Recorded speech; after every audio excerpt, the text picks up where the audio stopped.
Hello and welcome to another episode of our Brothers Creed podcast. We're talking about motivation, experiences, and exploring the world around us. We're the Thomas Brothers. I'm Ethan.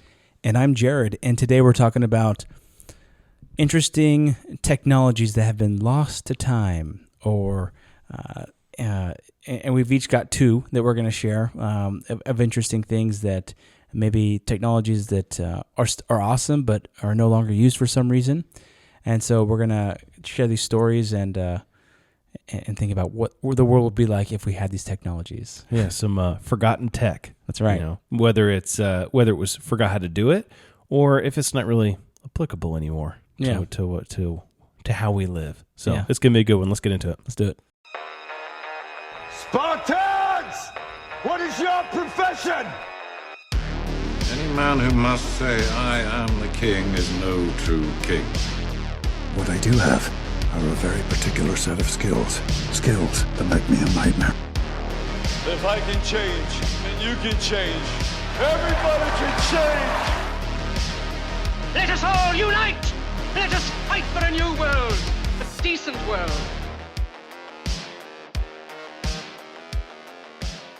All right. So the first forgotten tech that I'm going to talk about is I'll start off with a question. Okay. Why haven't we ever been back to the moon? I knew you were going to. I'm glad you could do this one. Because they forgot. They erased all the tapes. They recorded family home videos over the tapes. They recorded over the tape. Yeah. So that's one thing we're going to talk about that. So it's just been a little bit over 50 years since the first landing on the moon, right? And I actually said this in a different episode, but we've talked about this before. And so the Wright brothers had their first sustained flight in the early 1900s, like 1903, 1906. That was a famous Duos episode. Definitely go check that one out. It was a great episode. That was a good episode. So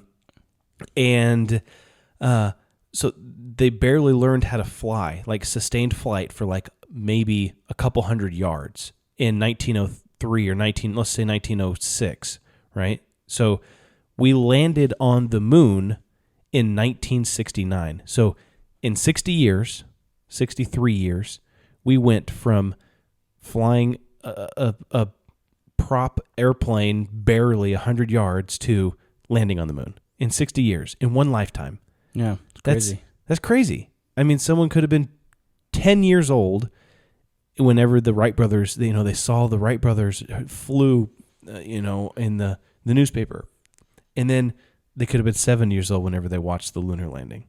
Yeah. So, kind of crazy. I thought it was kind of crazy. That's wild.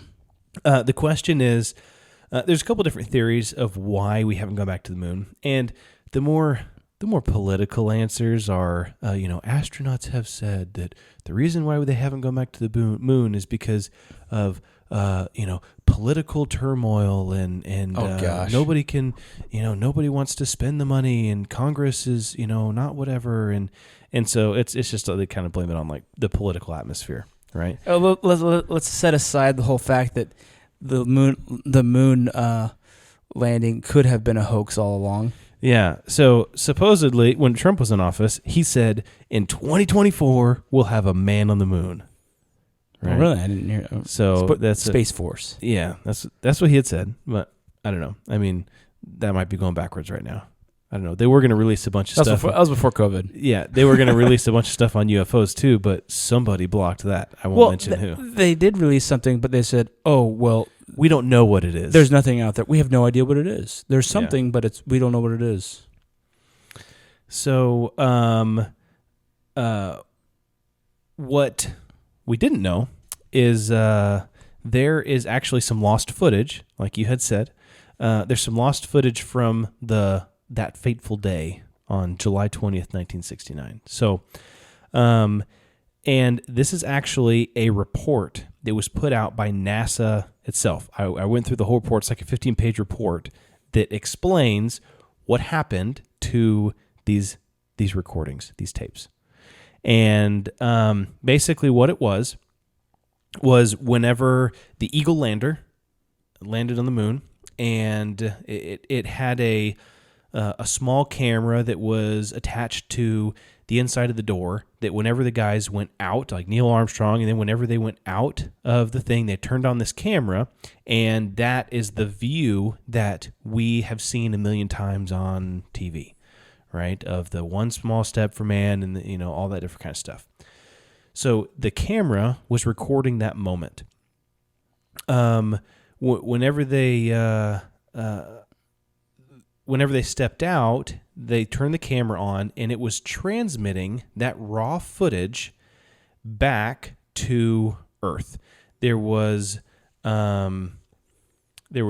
engineers at 3 different tracking stations that were receiving this raw footage from over 250,000 miles away, where the moon is. Powered by a 9-volt battery, by the way. Yeah. And we're going to talk about that too. Basically they were receiving the transmission from this video camera, and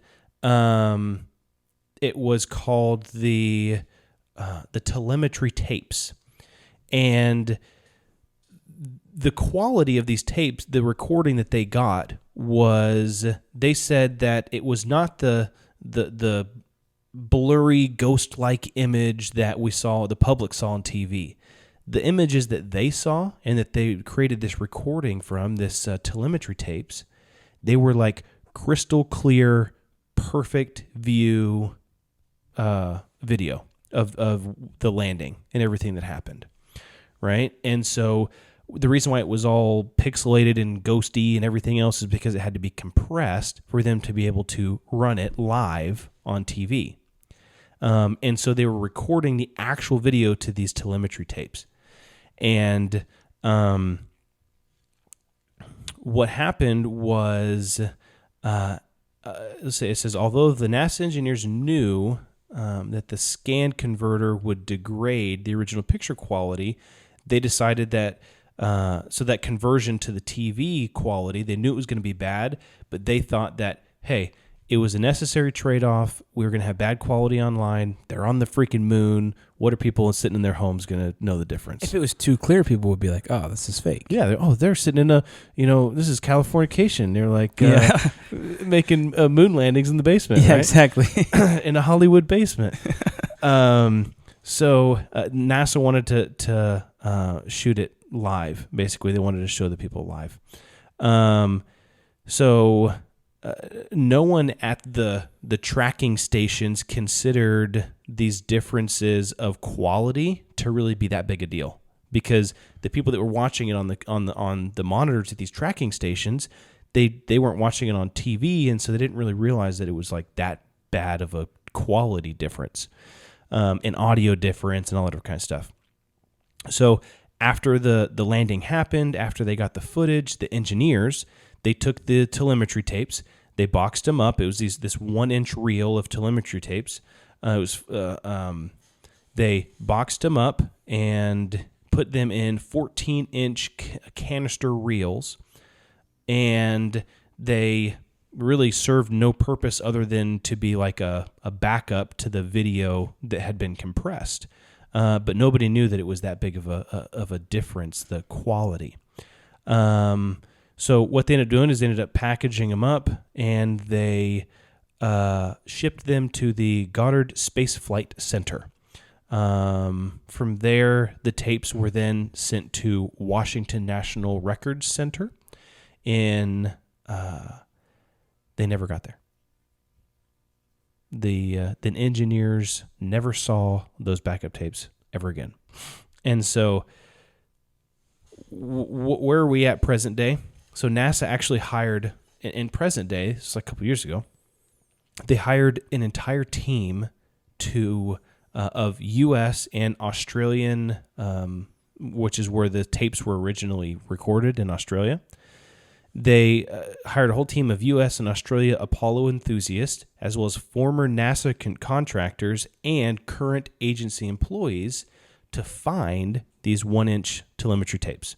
So they had not only this recording on them, but they had a bunch of other stuff like calculations and how things went and telemetry maps and all this different kind of stuff. Like, it wasn't just the recording. So they hired this entire like group of people. They spent thousands of man hours trying to track down. They interviewed former NASA employees. They poured over memos and tracking of boxes and here and there, and they found a bunch of stuff, but they never found any of these tapes. So they're lost forever. And they just said, well, you know, we can't find them. We can't find them, air quotes, right? Yeah. So that's kind of a precursor to, you know, just kind of the last part is that the reason why we haven't gone to the moon again? Well, no, I don't think so. That was just kind of a cool story that has a lot of the information. Well, I heard that like they don't know the math. I find it hard to believe because we have all the computers now that can do math way faster than any human could do it back then. But like they've lost all the calculations, and I've even read somewhere, because I was kind of reading on this too, that they'll go to the junkyard and pick up old pieces from some of the Saturn V rockets and be like, we need to reverse engineer this because we don't know how to do this stuff. Yeah, and that's kind of what I had written down second is that we didn't particularly lose like the scientific or engineering knowledge, in fact, of building rockets, right? In fact, we've probably gotten smarter. We've still got those rockets. Case. Yeah.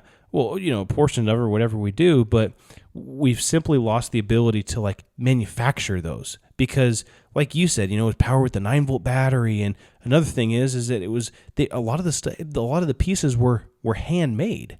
I mean, they were like when it says there are better ways of doing things today. For example, every single hole in the fuel injector plate, which there's hundreds of holes in the Saturn VF1 engine, was drilled by hand, individually drilled by hand, and like tapped and everything else, you know, to be what exactly it needed to be. Well, now they have like, you know, computer aided drill presses that would just sit here and like 3D print something and everything else. Materials are so different nowadays, but that handcrafted nature of what the original rocket ship was, like, you would think that, we can have so much tighter specifications now that it would be easy to build. Well, the metallurgy is completely different than it was, you know, 50 years ago, and things are lighter. Some things are heavier or smaller. They can do things smaller. You know, components aren't the same.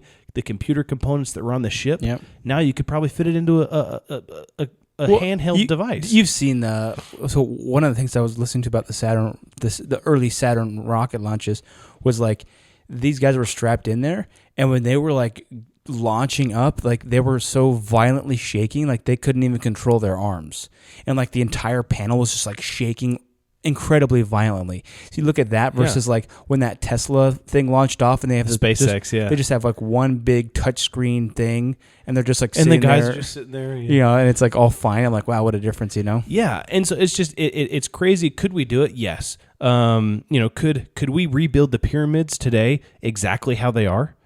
Or exactly how they were? Well, they did that in the Vegas, right? Yeah, right. Yeah, I mean, we could, but we'd have to re-engineer everything. You'd have to, we could cut precise right laser cut angles like they did in the tombs in Egypt, in the pyramids, but we don't know how they did it. Yeah. You know, we can speculate and things like that. I mean, this was only 50, 60 years ago that all this happened, but it was it was such a sole focus that, you know, and a lot of the stuff, a lot of the manufacturer, the factories, the manufacturers, all this kind of stuff, after we got to the moon, they were all repurposed for something else. A lot of the technology and the molds and the forms and the jigs and everything that was used, it was all thrown away. Also, you know what's also another aspect of this too, is that this was a very secret program.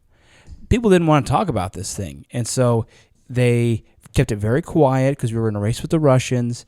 And so the secret nature of this, there wasn't a bunch of just data sharing out there, you know. It's like, this is open source technology, you know. This is very secret stuff, and it's all on paper, and then it gets lost or thrown away, you know. Or it gets wet, or it gets degraded, or it gets whatever, lost in the mail. Surprising that we still have nuclear energy. I know, seriously. So the last thing that I'll say, and I watched this NASA documentary one time, and it took me forever to find this, right? But I remembered there was this one astronaut that said this line, and I'll read what his quote says. His name is Don Petit, and he is a chemical engineer. He's an astronaut. He has had 2 long-duration stays on the International Space Station, and in 2021, at age 66, he is NASA's oldest astronaut, right? He said, "I would go to the moon in a nanosecond." And this is quoting him. "The problem is that we do not have the technology anymore. We used to, but we destroyed that technology, and it is a painful process to build it back." Why did they destroy it? I don't know. I think some of it has just been lost. Some of it's been It was so secret. Some of it's been repurposed. You know, a lot of, like I said, the factories, manufacturers, all this kind of stuff, been completely repurposed. It would look so much different nowadays that they wouldn't need half the stuff that they had before, and then they would have so much more digital and everything nowadays that it would almost make it too complex. They'd almost probably overthink it. And I just thought that was an interesting quote, how he's saying that we had that technology, but we don't have it anymore. Yeah, very interesting.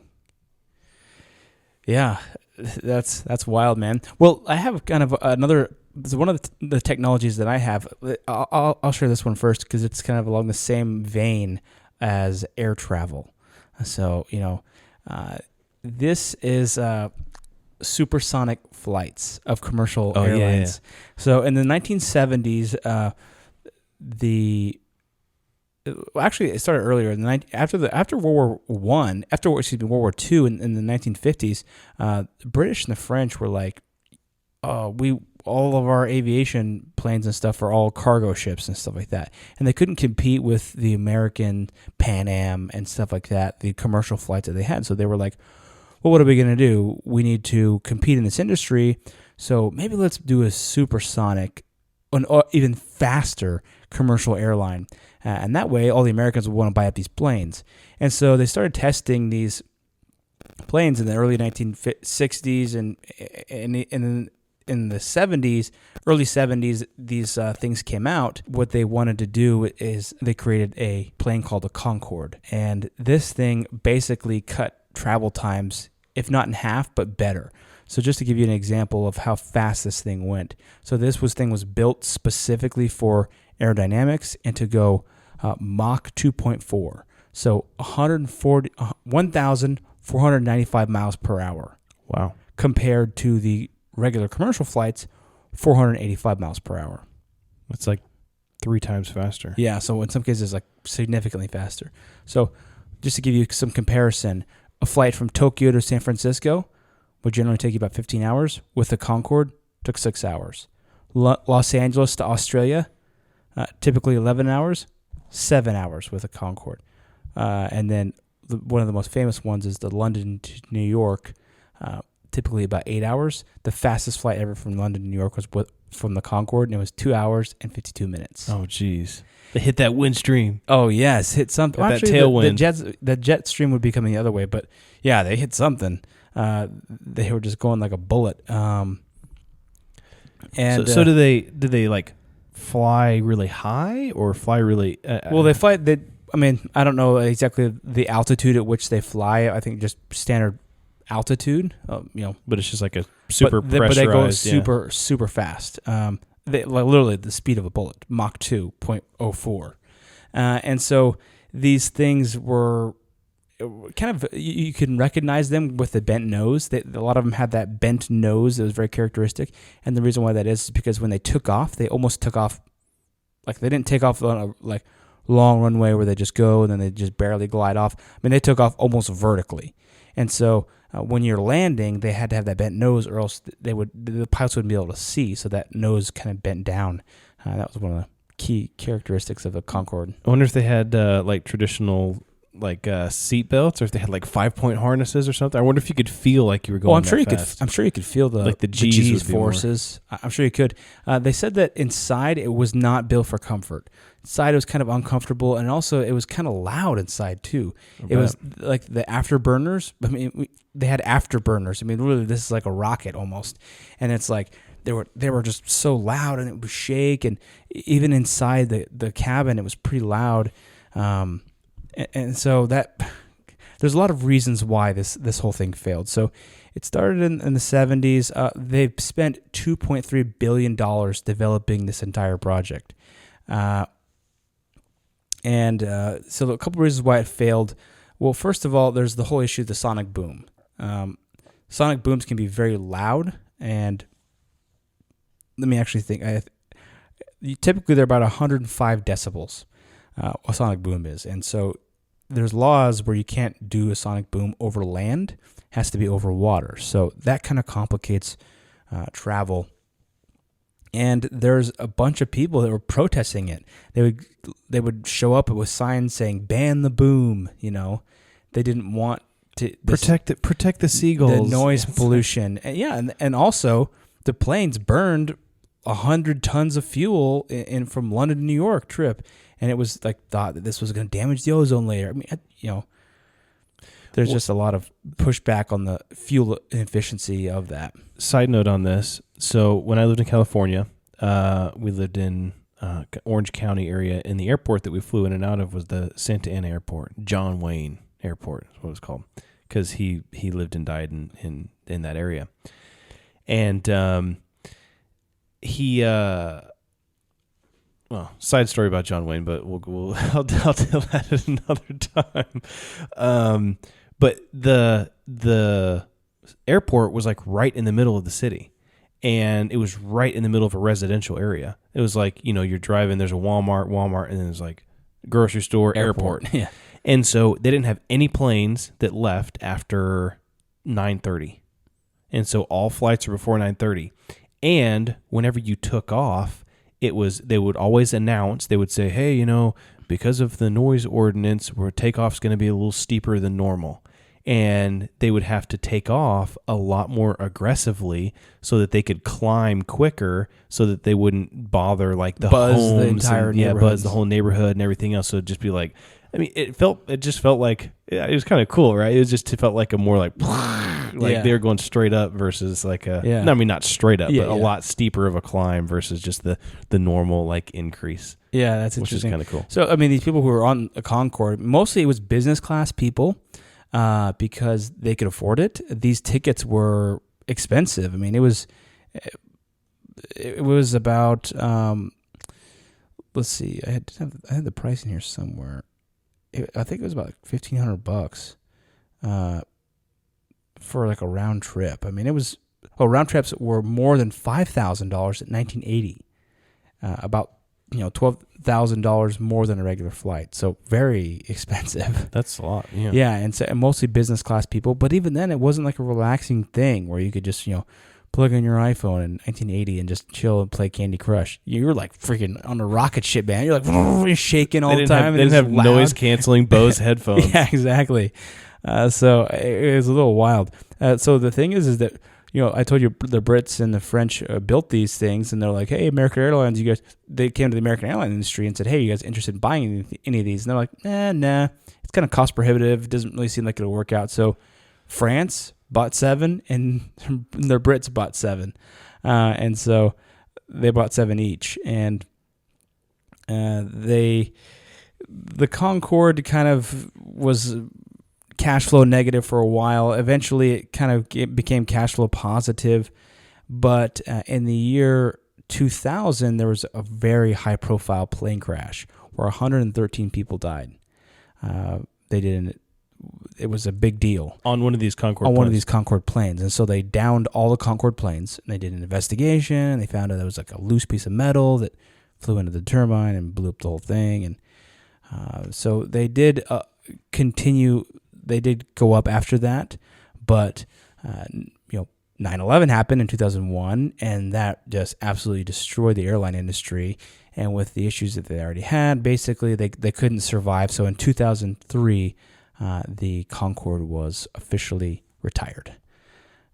So something interesting though that I wanted to share is that currently, in today, 2022 now, there is seems like it's March of 2020 still, but there's a Colorado company named Boom that has developed a new supersonic jet. So NASA research programs and other kind of research programs have optimized the airframes of these jets to lessen the supersonic boom to more of a thud at 70 decibels rather than the 105 decibels of the Concorde's sonic boom. So this might allow for overland travel. So the interesting piece here, United Airlines has announced it purchased 50 boom Overture, which I think is the name of the airplane. 50 of these airplanes. That's a big deal. Really? And they said that they're supposed to be carrying passengers by 2029. So instead of hearing a boom over your house, you just hear a dun, and that's the thud, Yeah, the supersonic thud. That's kind of cool. Yeah. Well, but 2029, I mean, that's 7 years from now. You think technology is going to advance another however much in 7 years? We're going to be on like the iPhone 67 at that point. The thing is that, dude, we're still driving these B-52 bombers, and those are from like the 50s. Yeah. I mean, this Well, that's technology is from the 70s, but it's just about making it just right, and then the adoption and right time, right place. Maybe the Concorde was like the MySpace of its day. Yeah. Seriously. The preface of everything else. It'd be interesting to see one of those Concorde flights like flying through the sky. You see like a normal airplane, like commercial airplane going, and then you see this Concorde one, it's going like 3 times as fast. It's like across the sky. You'd be like, oh, that's that. That'd be kind of cool. Yeah, it'd be wild. That would have been cool to experience flying in one of those things. Yeah. If anybody's listening has ever flown in a Concorde, reach out to us. We'd love to have you on. We can talk to you. Yeah, that'd be cool. That would be interesting. So, that was one of my lost technologies that hopefully is coming back around. Yeah, that was cool. The next one that I had, and this was kind of a shorter one, but is we still have this item today, right? It can still be produced. But it's not. It's more historic than anything. But the lost technology that I'm going to talk about today is medieval plate armor, like suits of armor. Yeah. Right. So back in the medieval age, the 1200s and 1300s and stuff like that. Even before, I mean, people were wearing medieval type armor for hundreds. This include like years. Roman armor. Yeah, maybe to a certain extent. I'm more talking about like medieval. knights in shining armor. But the issue is that to this day, we still do not know how they created plate steel back in, 1,000 years ago. With a furnace and a hammer. So, yeah, you would think so, but we cannot replicate that today. I mean, with modern tools we can. Obviously, we have plate steel, 1/4 inch thick. We have all these different thicknesses of steel and everything else, but because we have all this technology and all these big machines and everything else that can do it. But how is one guy in a little blacksmith shop, with a coal fire going to do this? And so basically what I wanted to get into a little bit is, first off, how is the steel that was used for this armor, knight's armor, how is it created? And it evolved over time, obviously, but basically a blacksmith would get iron ore rocks, just the iron ore rock that comes out of the ground. And they would put it in a blast furnace.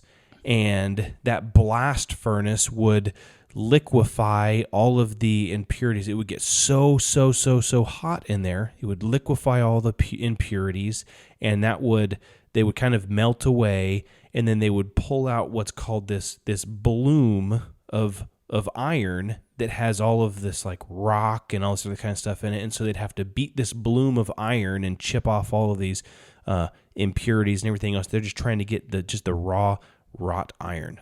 Mm-hmm. And so they would do this, and they would get down to just the iron, and they would create these little small bars of this iron out of these blooms, and that's just iron. So then what they would do with that little steel or that little bar of iron is they would need to carburize it, is what they called it. And so they're adding in carbon and other materials, and they're trying to create steel.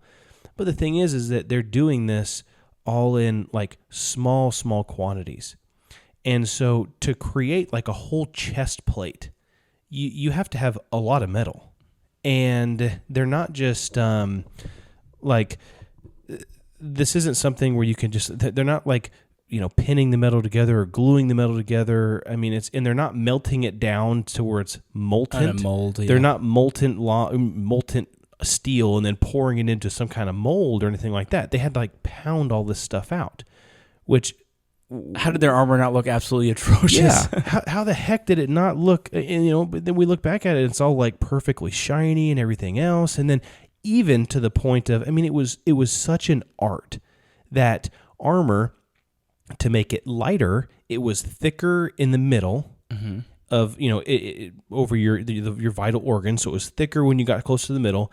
And then it actually tapered in thickness all the way out to the sides, to where at the sides it was really pretty thin, enough to stop maybe an arrow, but not enough to do a direct blow of the point of an axe or something like that. Yeah, right. And so it was just the craftsmanship on these things. We still don't understand today the craftsmanship that went into some of these large pieces of metal, because they created these. They would have had to have a massive table size sheet to make some of these breastplates and everything like that.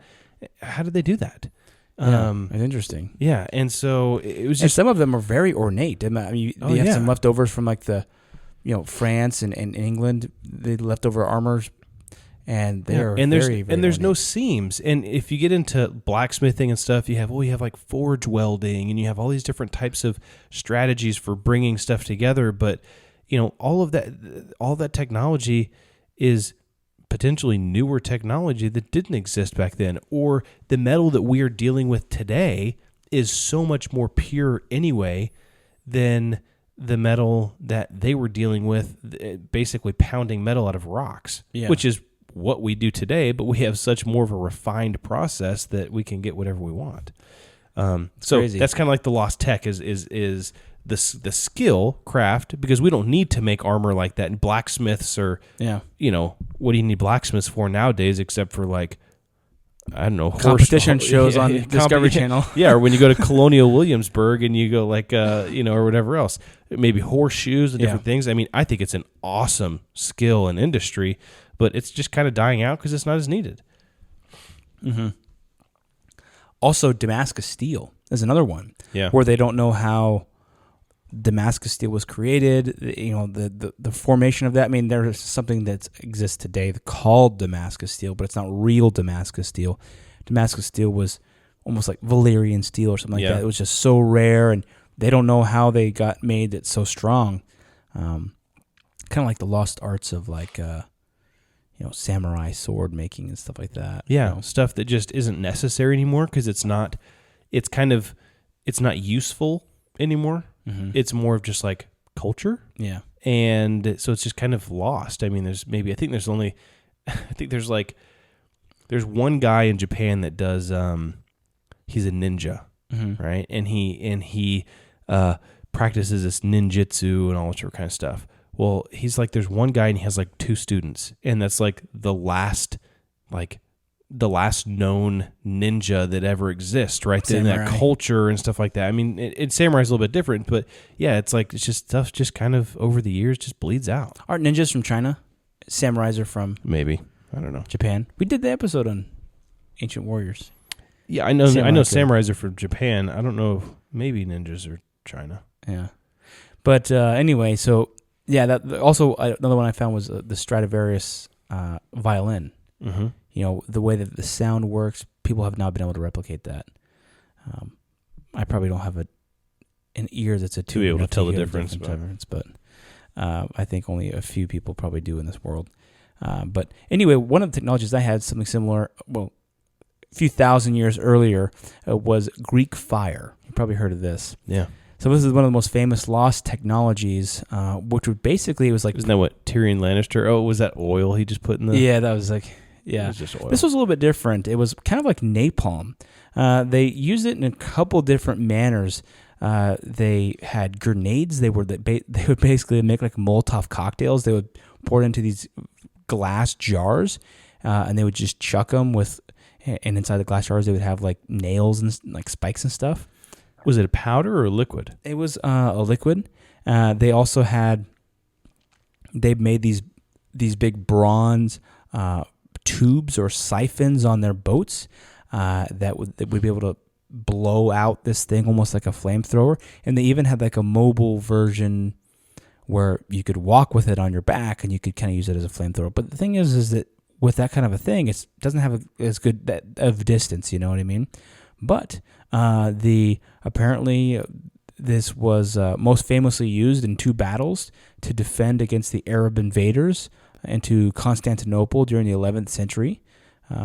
This weapon was used by the Byzantine Empire, and it was, like I said, used in a variety of different ways. And they're also... The thing is that the Arabs, they eventually learned kind of how to evade this. I mean, it was cool, but it wasn't like that cool because it was just like, oh, we'll just keep our distance, you know. And just because someone was using this on your ship didn't mean your entire ship was going to burn down. It wasn't like a ship destroyer like fact, you know. Like there at the time, they also had like ship rammers. Like they would be these big ships that would just ram your ship. And that was a ship destroyer. This wouldn't necessarily destroy your ship, but it was cause some issues, and was kind of a unique technology. I remember seeing, and maybe this is just in the movies, but when they would throw water on Greek fire, it would just make it flame up even more. It was like throwing water on a grease fire or something. Yeah, so that's another aspect to it that people. There have been a lot of speculation about what it was. People say maybe it was like a gunpowder, maybe it was like something like this, but if you threw water on like a gunpowder, then it would go out. So really what they theorize it to be is a cocktail of mixture of petroleum and other chemicals, possibly quicklime, niter, and sulfur. So if petroleum's burning, the oil's going to burn on top of the water. And so they think that, maybe it's a mixture of that they would just put out and then, burn people alive, and who knows? Interesting. But kind of crazy. It's interesting if you look back at history. Whoever's had the highest technology typically has won the war. You look at the raid on the Roman Empire from, I think it was the Ottoman Empire when they toppled the Roman Empire at, I think it was Constantinople as well. They had these giant cannons that they basically they created, and it was a new technology, and they blasted the walls down that historically had never been destroyed. And then you get other civilizations, us with the nuclear bomb, or the Nazis actually were very technologically advanced, and or with their tanks and stuff, flying drones around. Yeah, us with drones in Afghanistan or Iraq.